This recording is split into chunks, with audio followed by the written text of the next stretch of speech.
L'hiver dernier, la Fédération des Églises protestantes suisses a organisé un concours de prédication auquel ont répondu 250 pasteurs romans et alémaniques.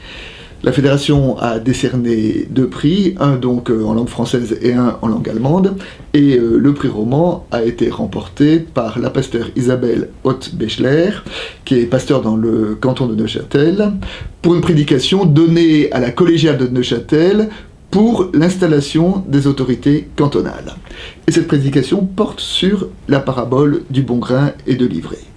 L'histoire est la suivante: un homme sème de la bonne semence dans son champ, et dans la nuit, son ennemi vient semer aussi de la mauvaise herbe. Les serviteurs vont voir l'homme et lui disent: « Veux-tu que nous arrachions la mauvaise herbe ?»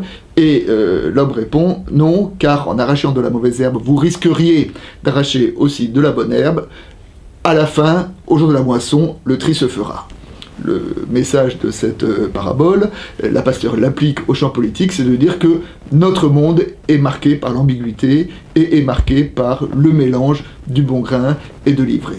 Et la pasteur souligne que de vouloir purifier le monde de tout ce qui est de la mauvaise herbe, c'est d'essence totalitaire, et que le principe de la démocratie, c'est d'accepter que nous sommes dans un monde ambigu et dans un monde duquel le mal ne peut pas être totalement extirpé.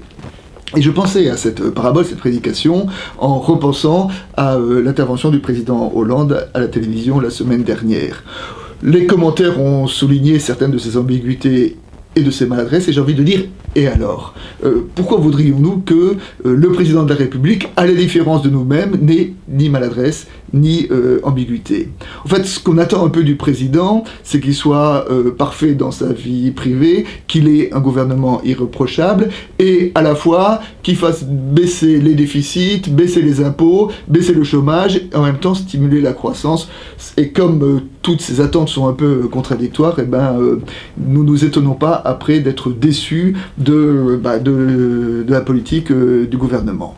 Nous pouvons dans ce même registre aussi évoquer la polémique Jouyet-Fillon. Finalement, que s'est-il passé? Un homme de droite a déjeuné avec un homme de gauche, et dans le déjeuner, ils ont parlé d'un ancien président de la République.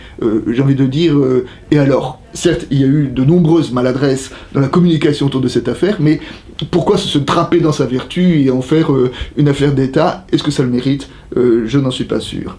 En tout cas, de toute cette méditation, j'ai envie de dire que moi, en tant que citoyen, ce que je rêve, c'est qu'un jour, un homme politique me fasse partager ses dilemmes et ses hésitations, en d'autres termes, qu'il arrête de nous prendre pour des enfants.